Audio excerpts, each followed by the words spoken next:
না, আসলে আমরা পুরো জিনিসটা যদি অ্যানালাইসিস করি, যদিও শুরুতে মনে হয়েছিল যে এটা ছাত্রদের আন্দোলন, কিন্তু তারপরেই আস্তে আস্তে সমস্ত ঘটনা যখন প্রকাশ পেল, এটা একটা গভীর ষড়যন্ত্র শেখ হাসিনার গভর্নমেন্টকে ক্ষমতাচ্যুত করার জন্য।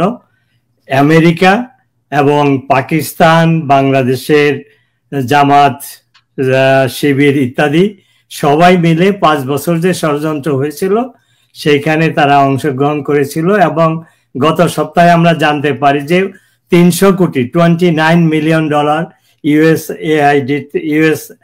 ইউএস এইডের থেকে টাকা ক্যাশ দেওয়া হয়েছিল। আর ভারতে দেওয়া হয়েছিল $21 মিলিয়ন। ভারতীয়রা বলছে যে সেই টাকাটা ভারতের কোথাও আসে নাই, আলটিমেটলি সেটাও বাংলাদেশ দেশে এসেছে। অর্থাৎ ইউএস এইডের থেকে এসেছিল প্রায় 50 কোটি টাকা। এছাড়া তো ছিল পাকিস্তানের আইএসআই, তারপরে অন্যান্য সোর্স থেকে। যার ফলে এই শেখ হাসিনাকে ক্ষমতাচ্যুত করার জন্য, তাদের এই সকল বিপ্লবের জন্য টাকার বন্যা বয়ে গিয়েছিল বাংলাদেশে গত 5 বছরে। এবং সেটা যে আর্মির ভাগে পড়ে নাই সেটা আমরা অস্বীকার করতে পারি না, যদিও প্রমাণ নাই আমার হাতে। কিন্তু আপনারা দেখেন, সেনাবাহিনী এবং এই জেনারেলরা কনস্টিটিউশন, কোরআন হাতে নিয়ে শপথ নেয় যে তারা কনস্টিটিউশন রক্ষা করবে। তো 5 তারিখে এই যে আন্দোলনটা হচ্ছিল, আন্দোলনের পিছনে যে এত বড় একটা ষড়যন্ত্র হচ্ছিল, সেটা ডিজিএফআই এবং সেনাবাহিনীর এই সেনাপতির আন্ডারে যে সমস্ত সংস্থা ছিল, তারা কেন এটা ধরতে পারে না যে এটা একটা ছাত্র আন্দোলন না, এটা একটা ষড়যন্ত্র? এখানে তাদের একটা ফল্ট।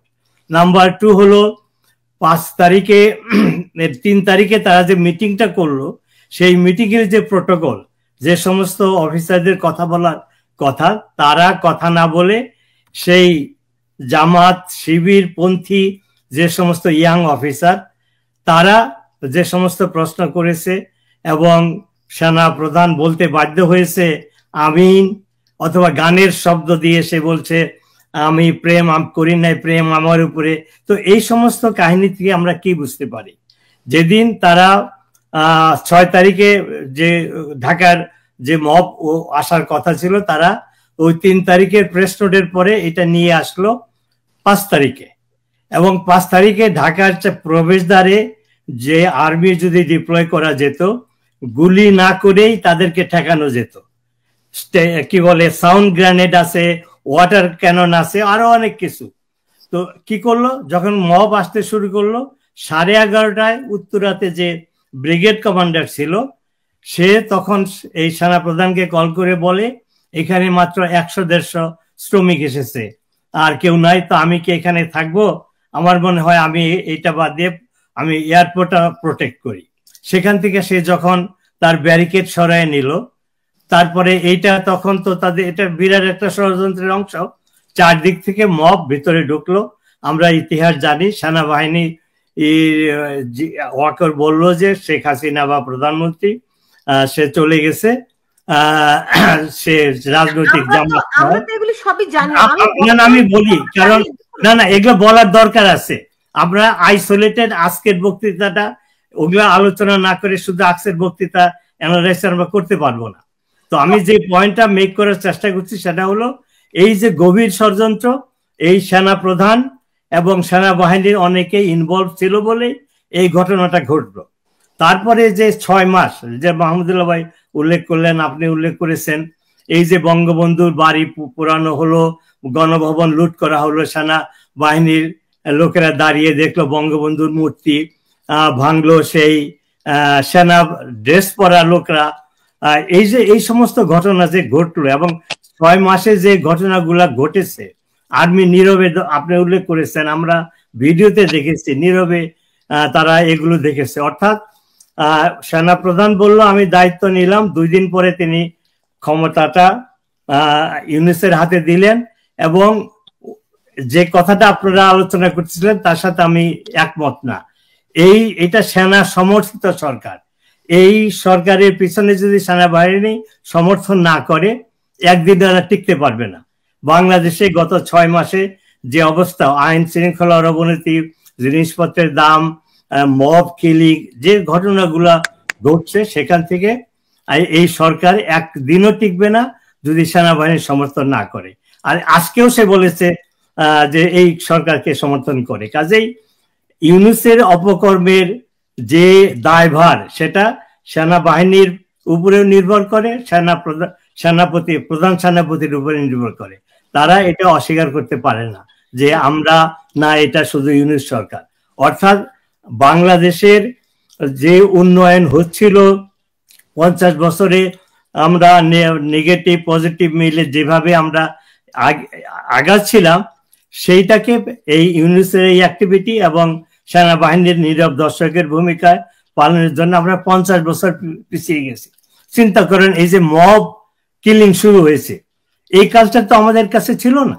বাংলাদেশে একই গ্রামে জামাত, বিএনপি, আওয়ামী লীগ এরা বাস করতো, কেউ কাকে কোনো কারণ ছাড়া মারতো না। এখন জাস্ট স্বৈর শাসকের সমর্থক বলে আপনি বলে দিলেন, আপনাকে পিটিয়ে মারা হয়। কয়েকদিন আগে যে ভিডিওগুলো দেখলাম, তো এই যে ইউনূস যে কালচার গুলা ইন্ট্রোডিউস করলো, মব কালচার, অরাজকতা, ছিনতাই, ডাকাতি, সেনাবাহিনী নির্ভর দেখছে।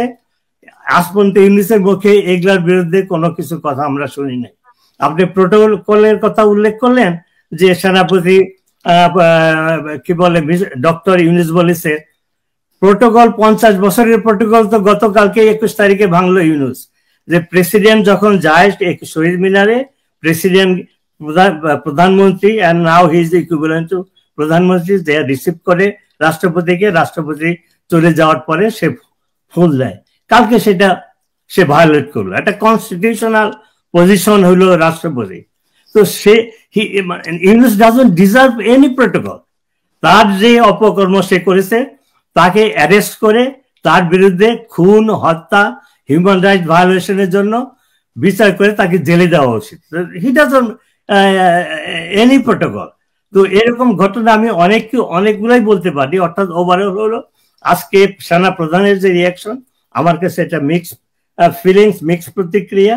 কারণ সে কি বোঝাতে চেয়েছে সেও হয়তো জানে না, এটা আমার কাছেও ক্লিয়ার না। সে কি ইউনূস সরকারের পক্ষে না ইউনূস সরকারের বিপক্ষে, এইটা তাকে ক্লিয়ার করতে হবে। যে সময় এসেছে, দেশটাকে ইউনূস সরকার তার নীরবতার জন্য ধ্বংসের দ্বার প্রান্তে নিয়ে গেছে। আমরা 50 বছরে যা অর্জন করেছিলাম সেটা ধ্বংস হয়ে, সে নিজেই উল্লেখ করেছে যে এটা বন্ধ না হলে কি বলে, দেশের সার্বভৌমত্ব দেশ থাকবে না। তাহলে এই 6 মাসের কার অপকর্মের জন্য আমরা এখানে এসে দাঁড়িয়েছি? এই সেনাপতি সেই সরকারকে সমর্থন করেছে। কাজেই জেনারেল বা প্রধান সেনাপতি তার এই দায়িত্ব সে অস্বীকার করতে পারে।